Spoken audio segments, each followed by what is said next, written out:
months. And I want to take you guys on this journey with me together as we start developing a framework of how a really a one-on-one relationship should work, which by the way should not be very different than a group setting. But also to make sure that you guys see how we set up the framework, how we set up the training, how we evaluate the players, okay, how we are going to evaluate his process and his progress, and to make sure how we present that to them so they really believe in what they're doing. So that's the whole idea. Now, this is an incredible opportunity, I think, and Ron, I really think it fits you well because you are working right now so much with individual players also. So for the people that we watch in this video as well in the future, if they're working with more of a one-on-one setting with a player, I think this is great. But like I said, you got to set up the framework also for groups, and this is going to be very similar. So at the end, as you know, everything that we do is about relationships. Okay, the way that you and I work together is a relationship. We all have to make sure that we really set certain frameworks and visions and missions and certain protocols to make sure the relationship is fruitful. And as you know, I always say a relationship should be win, win, win. Win for one person, okay, for example, myself. Win for you, for example, you, Rohan, or Abby that just joined us. And it should be a win because we want to continue the relationship after the terms and conditions are completed. We want to continue to make sure we renew. So at the end of the day, this is how I'm going to take you guys this whole entire month when it comes to Shambu. So now, how do we evaluate and how do we set this up? Okay. Ron, you and I have had now a lot of talks when it comes to a business plan. Okay. So what I want you guys to do as you do this, take your pen and pad and start writing down what you think a business plan should look like. Because this is crucial, because at the end of the day, the way you now encounter your players, the way you encounter other, whether it be a program player, an individual player, or whether it be, of course, a new business setting, you go into a new program, you need to make sure you develop a business plan. So what kind or what are the things that you should be putting into your business plan? Some things that you think we need when it comes to a business plan. And I'll explain why this is a business plan in a bit. First of all, we should be very much clear of the terms and conditions or the roles and responsibilities of each and every person. Okay, so the terms and conditions, I love it. Okay, the responsibilities of the parties involved in the business. Okay, very good. Anything else? Like why are the other parties are also involving or why we are doing, that should be pretty clear. It is aligning with us. Absolutely. So the vision, okay, and then you have one more part because you're absolutely right. So the vision to make sure that the philosophies aligned, which we're going to talk about a lot today. Okay, so a lot of theoretical stuff here today. And then what else? You're missing one part because you've nailed most of it, Rohan. Anything else you would add in there? Finances. Okay, absolutely. Okay, the finances you have to put in to see how much, of course, the program's going to cost, to see if it's in the budget. Absolutely right. Okay, so that'll be more of the terms and conditions, which is perfect. So remember, you have your vision, and then what comes after your vision. So the vision is going to be, of course, more the idea. When you put the idea on pen and paper, what is that called? Yeah, your plan. Absolutely. Okay, an idea is only an idea until it's put down on paper and it's a plan. And that's your mission. At the end, the mission is what exactly are you going to be doing? Okay, so you have your vision, you have your mission, you have the reality, because at the end, you have to see what the circumstances really are in this moment in time. What is the reality of the situation in this day of age today? The budget, as you mentioned, and the time frame. Are we working together for a week? Are we working together for a month? Right now, Abby, as you know, you work with so many players right now that you work with them with a short time. Okay, and you're making such a big impact. Abby and I had the opportunity to work together the other day. I was very impressed with the work that she's doing. Okay, but you see players for one session, two sessions, maybe 5 sessions, maybe 1 or 2 weeks, and that's about it. Okay, Rohan, you see players for a little bit longer of time. I mean, both are the realities that we live in when it comes to coaching. Okay, so we have to know how much can we do in a certain amount of time. Okay, because at the end, if we only have a certain amount of time, we can only do so much. If we have ample time, we can also say, well, we have so much time, we can take we can take it slow. We could just not necessarily, right? At the end, tennis is a marathon with a ton of sprints in there. This is not a slow moving thing. We have to make sure we get things going. So once the player gets something, once they get a skill, that you want to make sure you introduce the next skill right away. The next skill that follows the process. How will we prepare the budget? It's a great question. So we're going to get to that. We're going to get budget at the end is going to be one of the things that you're actually going to be talking about. Not at the end completely, but it's going to be one of the last things that you talk about.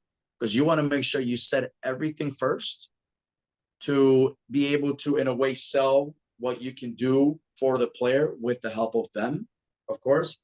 And then you bring the price. Abby, if you don't know, Rohan and I have worked together for, it's going to be a couple of years now, Rohan, huh? Right? And he knows exactly how it works. The one thing I never present is I never present the price first. I don't. The one thing that people, get to know at the end, or get to know closer to the end of actually the transaction, is to get to know the price at the end. How come? Because there's so much quote unquote price competition, not quality competition. It's a big difference. Price competition where, for example, Abby, let me just say you are now charging, for instance, 10,000 INR per hour for a one-on-one. Let's just say. Okay. And then you have Rohan that's charging 5,000. And then I go out there and I charge, sorry, Rohan, okay, maybe more, maybe less. I don't know. I'm just making this up. And I charge 500 rupees. Okay. There's such a discrepancy when it comes to price. And it's not a good, because it's price gouging, but on the lower end, that they really take away from high quality coaches or high quality programs. So the job when I go to any program, because some of the programs I go to are some of the most expensive, to be very honest with you, very, very frank with you. We have to sell what we can do, the philosophy of the program, the vision, then the mission, and we bring in what the reality is of what other programs are really doing, because we can't compare and say, hey, look, this is what we do differently. And then we let people, of course, make up their minds and say, hey, this is better or this is not. And then at the end, we bring in the price. Look, at the end, there's a couple things. And this, I know this sounds like such a business presentation, because it is the beginning. But the one thing, especially when we work with juniors, understand that parents will pay money for their kids to be happy and to grow in a skill.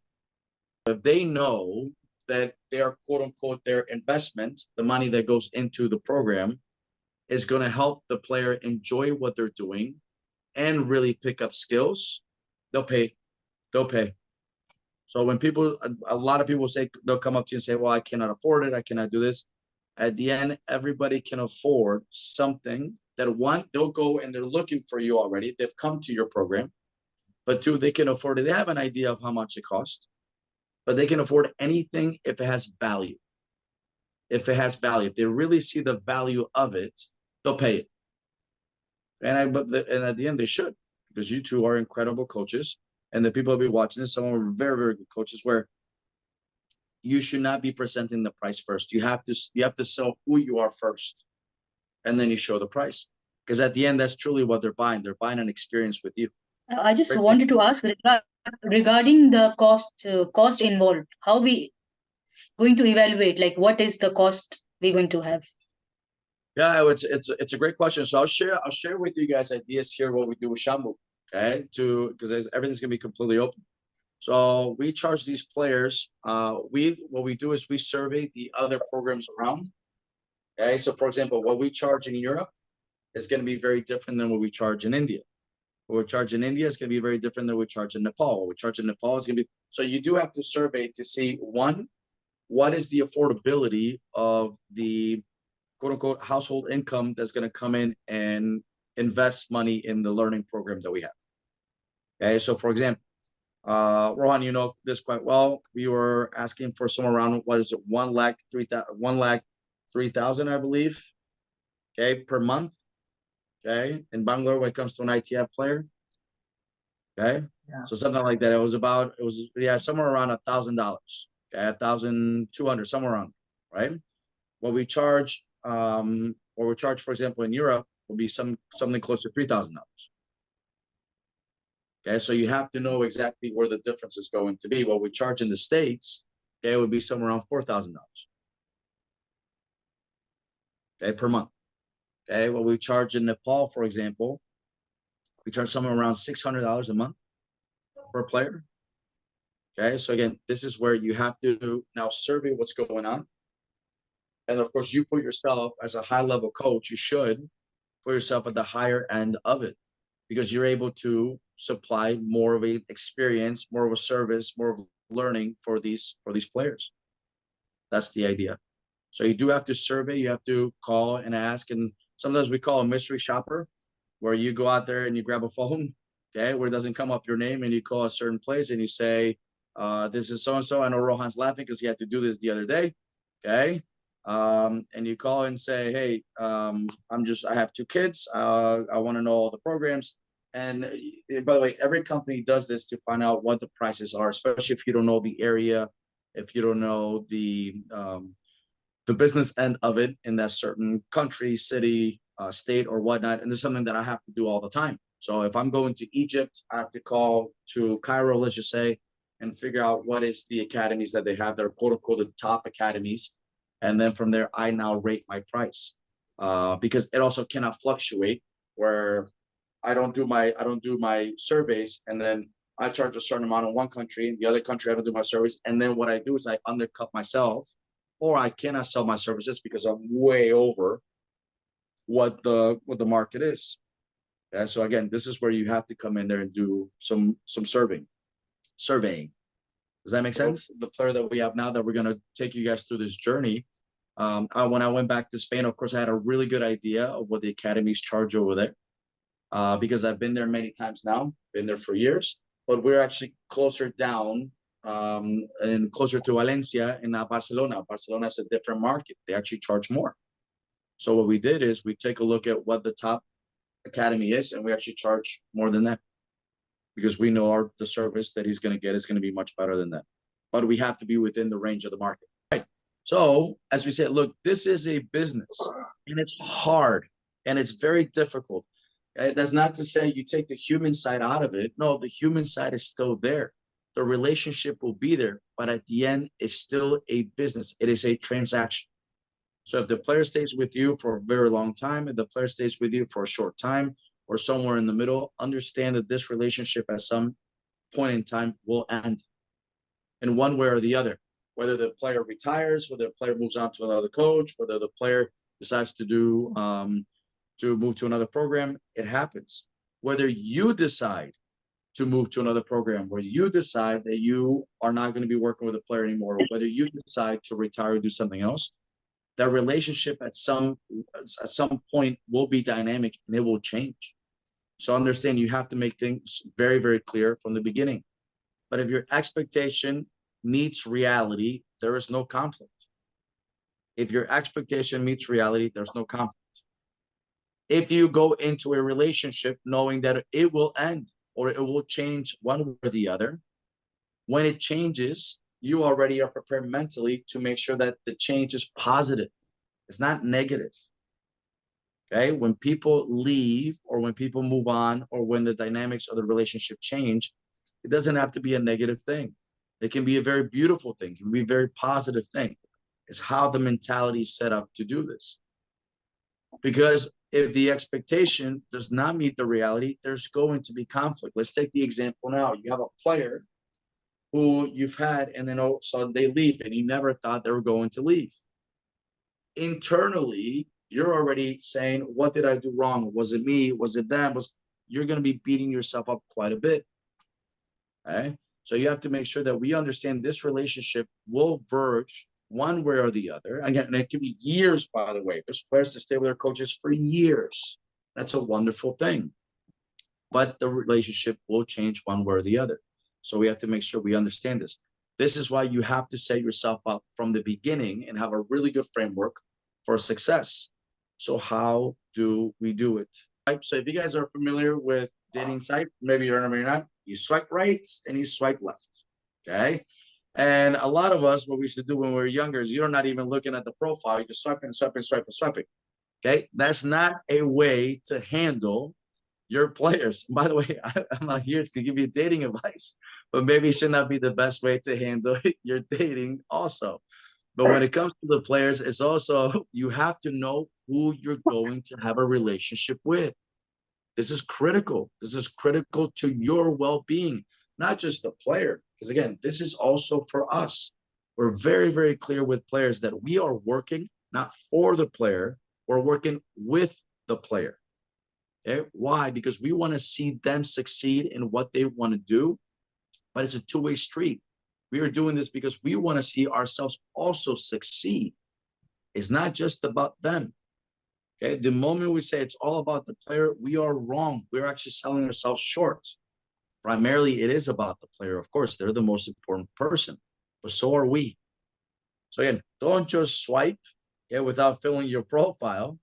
Invest time telling the player who you are, and invest time finding out who they are.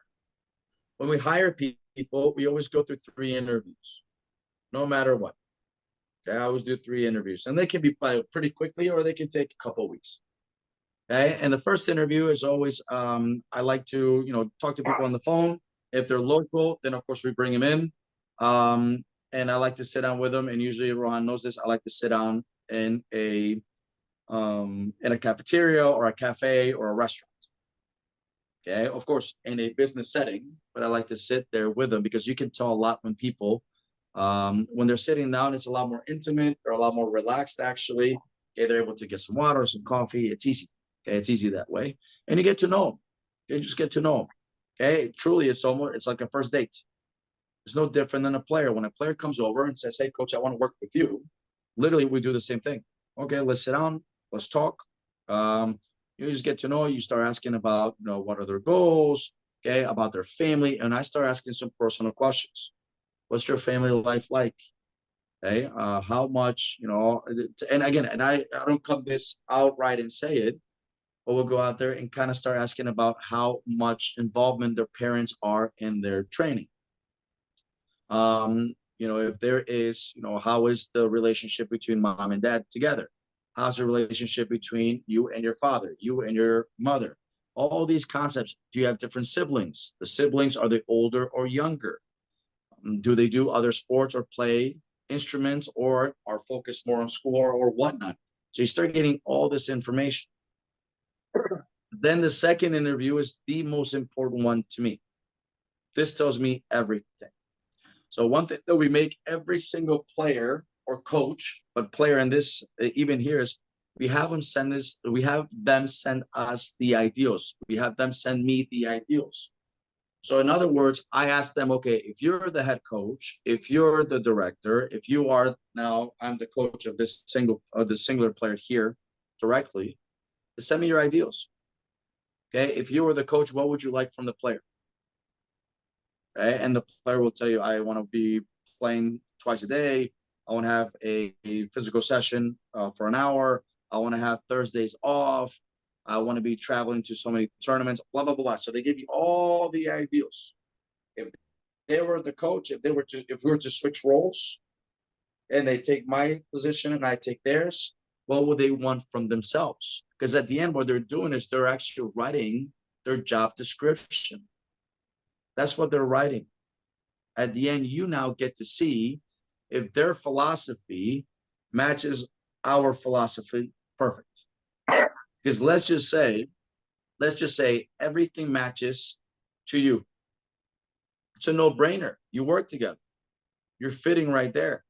Now, let's just say, and this happens a lot too, let's just say their philosophy doesn't match at all to yours.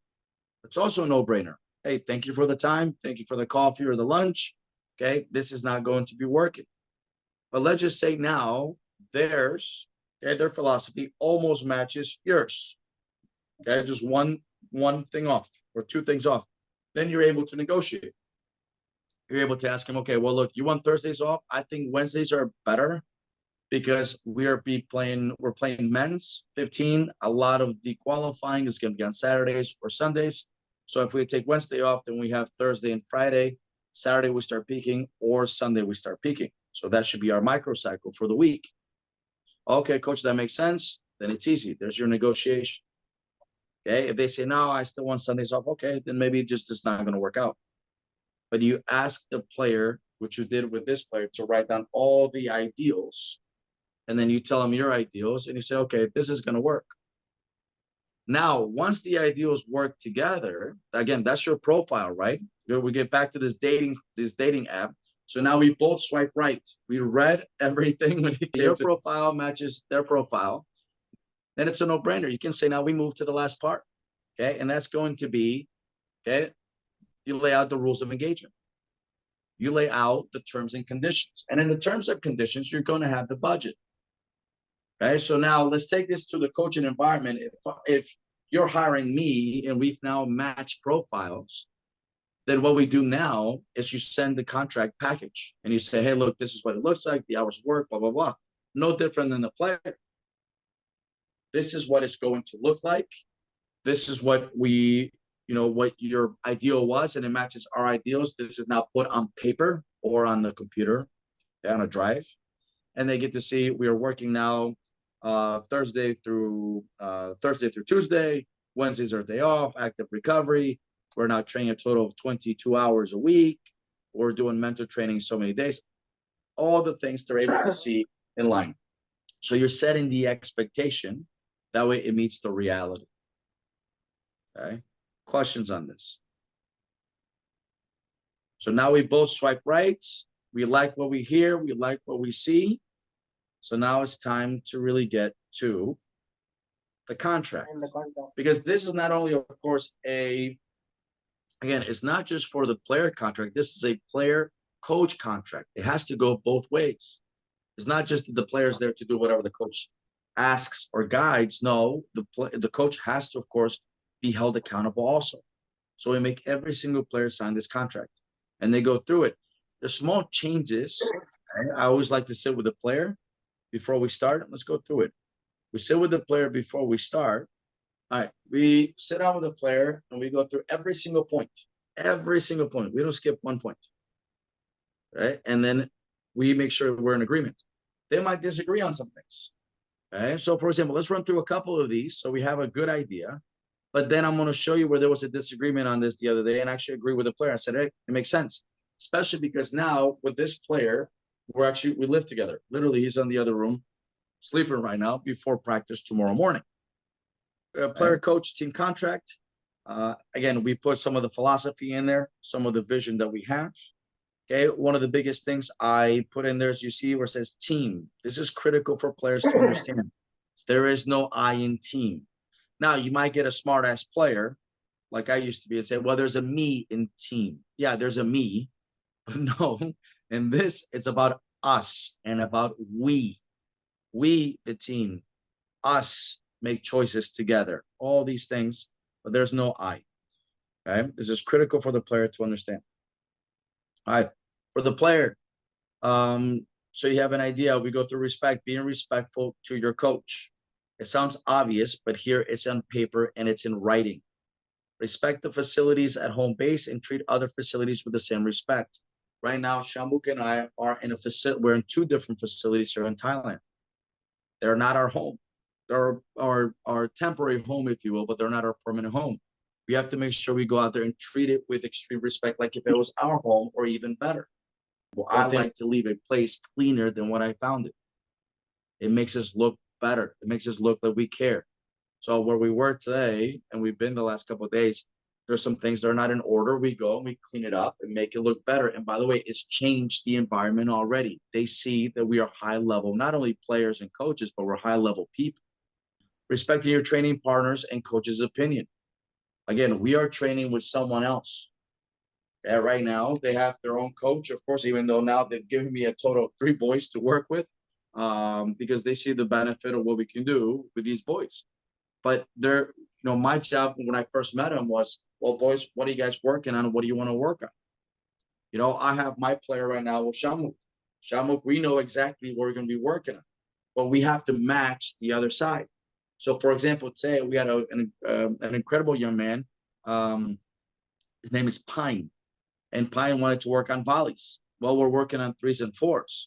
So we made sure that whatever we were doing matched, and that's the job of the coach. I needed to match both of them up because I need to make sure I respect Pine's time, but also I need to make sure that a player that we have, he has to get his also.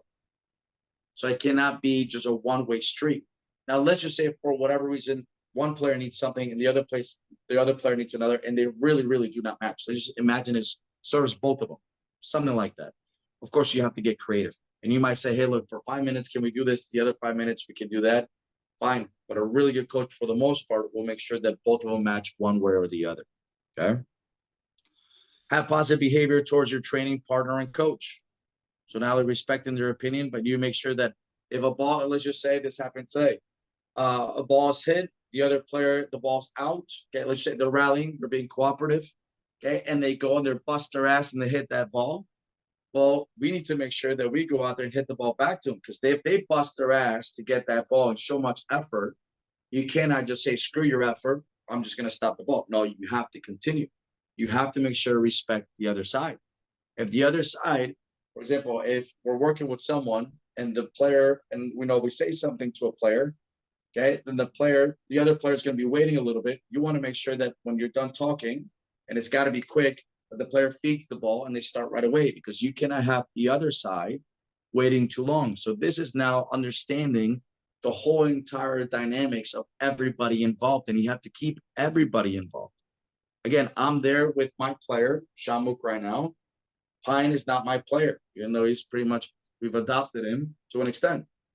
But even though he's not my player, I cannot avoid him at all. I need to make sure I treat him like one of our players during that session, because he is. And whatever we do for him, if he works because we show him that we're welcoming and we're there to help him out, he's going to work harder. That at the end is going to help our player anyways.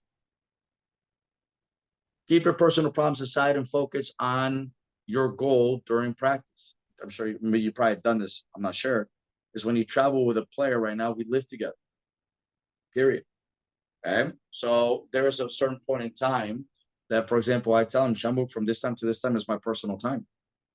You know, I love you. I'm here for you. If you need anything, you text me, but I don't want to see you. You go do your own thing. He wanted to go, he got sick of me today, I'm sure, and he wanted to go to a store. I'm just kidding. He just wanted to go to a store. Even though I get sick of me if I was hanging out with me all day, because all I do is talk about tennis, as you guys know. And he said, Coach, can I be there back home by 8:30? I'm like, absolutely. But there was that communication there. Okay. So now when it comes to his personal stuff here, and I told him, I'm like his big brother here. You have an issue, hey, just tell me, hey, coach, can I talk to you? Absolutely. But personal stuff, though, is done here at home. On the tennis court is a professional side. There's no personal when it comes to problems off the court. Bring them on the court. No such thing. Doesn't work that way. Okay, so we said, I'm going to give you an idea of where we can change. All right, this one, punctuality. You guys also know this. For me, being on time, you're late. Being early, you're on time. To me, when we say, for example, today we're meeting at 8 p.m. Indian Standard Time. Okay, so you should be on by 7:58. Let's just say. Okay, unless of course something happens, you text. Which, by the way, Abby, you did. You say, "Hey, coach, I'm in traffic. I'm coming." You text. It was phenomenal. Great communication there, right? And Rohan was, as usual, about 7-8 minutes early. Okay, as you should be. Perfect, right? But for example, we have players should always be on time when they're in a circumstance the player is late. They should inform the coach 15 minutes prior to practice starting. Well, here we live together in a way, right?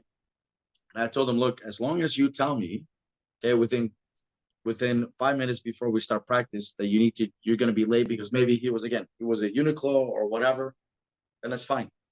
Okay, we have that communication. So we said 15 as a generic example. With this player, we agreed on 5. You know, I'm not going to fight somebody on a total. He's still telling me beforehand. Okay, so there's no problem there. So these are the things you can go out there and talk to the player, because they might say, oh, you know what, coach, you're being a little extreme. Can we make it 5 minutes instead of 15? You don't fight them on it. You shouldn't. At least, again, you give him the 2 options, right? You want 15 or you want 5? I'll take 5. Okay, they'll take 5. But at the end, they're doing something that you want them to do, because it's beneficial for them and it's, of course, beneficial for you as well.